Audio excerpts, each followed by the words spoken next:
எல்லாருக்கும் வணக்கம். Welcome back to my Mamiya's channel. இன்றைக்கி தூத்துக்குடி ஸ்டைல் மட்டன் குழம்பு தான் எப்படி செய்கிறதுன்னு பார்க்க போகிறோம். ரொம்ப கம்மியான ஆயிலில் டேஸ்டான ஒரு குழம்பு செஞ்சிடுவோமா?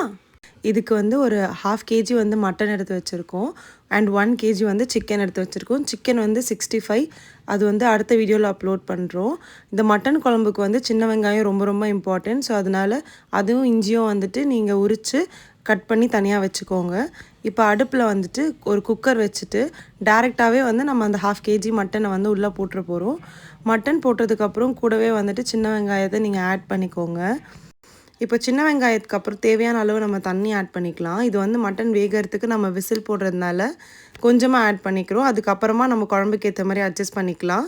இது கூடவே வந்துட்டு ஒரு பொடி பொடியாக நறுக்குன்னா இஞ்சி வந்து ஆட் பண்ணிக்கோங்க. மசாலா பொறுத்தவரை வீட்டில் இருக்க குழம்பு மிளகாத்தூளே வந்து பயங்கர டேஸ்டியாக இருக்கும். ஸோ அது வந்து ஒரு 2 டேபிள் ஸ்பூன், நல்லா ஒரு ஃபுல் ஹீப் டேபிள் ஸ்பூன் எடுத்து போட்டுக்கோங்க. இது கூடவே வந்துட்டு நம்ம சோம்புத்தூள் 1 டேபிள் ஸ்பூன் ஆட் பண்ணிக்கலாம். இதுக்கப்புறம் தேவையான அளவு உப்பு. நாங்கள் காரம் அதிகமாக சேர்க்கறதுனால காஷ்மீரி ரெட் சில்லி பவுடர் வந்து நாங்கள் ஆட் பண்ணிப்போம். உங்களுக்கு வேணும்னா நீங்கள் ஸ்கிப் பண்ணிக்கலாம். அப்படி இல்லைன்னா நீங்கள் வந்து அதுக்கேற்ற மாதிரி காரம் வந்து நீங்கள் அட்ஜஸ்ட் பண்ணிக்கோங்க.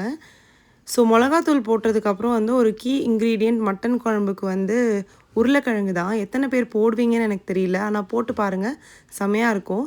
ஸோ ஒரு உருளைக்கிழங்கு வந்து ரஃப்பாக சாப் பண்ணி நம்ம உள்ளே ஆட் பண்ணிக்கலாம். இப்போ நம்ம டேரெக்டாக வந்து குக்கர் மூடிட்டு ஒரு 4 விசில் போல் மட்டன் வேகிற வரைக்கும் வச்சுட்டு நம்ம எடுத்துடலாம். இப்போ பார்த்தீங்கன்னா 4 விசில் முடிஞ்சிச்சு. மட்டன் வந்து வெந்திருக்கானா பயங்கர சூப்பராக சாஃப்டாக வந்து வெந்திருக்கு. ஸோ இதுக்கப்புறமா வந்து நம்ம தாளிக்கிற ப்ராசஸில் தான் இறங்கணும். ஸோ இப்போ தாளிக்கிறதுக்கு என்னென்ன தேவை அப்படிங்கிறத நம்ம பார்த்துடலாம். இப்போ அடுப்பு பற்ற வச்சுட்டு ஒரு பாத்திரம் எடுத்துக்கோங்க. பாத்திரம் எடுத்ததுக்கப்புறமா தேவையான அளவு வந்து நம்ம எண்ணெய் ஊற்றிக்கலாம். இது தாளிக்கிறதுக்கு மட்டும்தான். ஸோ எண்ணெய் நல்லா சூடானதுக்கப்புறமா நம்ம வந்துட்டு பெருஞ்சீரகம் சேர்த்துக்க போகிறோம். சோம்பு போட்டதுக்கப்புறமா வந்து நம்ம சின்ன வெங்காயம் வந்து ஆட் பண்ணிக்கலாம். சின்ன வெங்காயம் வந்து நல்லா கேரமலைஸ்டாக வந்து நீங்கள் ஃப்ரை பண்ணி எடுத்துக்கோங்க. அதுக்கப்புறமா தான் வந்து உங்களுக்கு டேஸ்ட் நல்லாயிருக்கும். இப்போ பார்த்தீங்கன்னா நல்லா ரோஸ்ட் ஆகிடுச்சு. இப்போ வந்து நம்ம கருவேப்பிலை சேர்த்துக்கலாம். கருவேப்பிலை சேர்த்ததுக்கப்புறம் ஒரு 2 வாட்டி வந்து நல்லா வதக்கிடுங்க. அந்த கருவேப்பிலை ஃப்ளேவரும் வந்து சின்ன வெங்காயத்தோடு அந்த எண்ணெயில் வந்து இறங்கிடும். இப்போ வந்து நம்ம மட்டன் வேக வச்ச தண்ணி ப்ளஸ் மட்டனோட சேர்த்து ஊற்றிடலாம். ஊற்றினதுக்கப்புறமா வந்து நல்லா வந்து மிக்ஸ் பண்ணிக்கோங்க.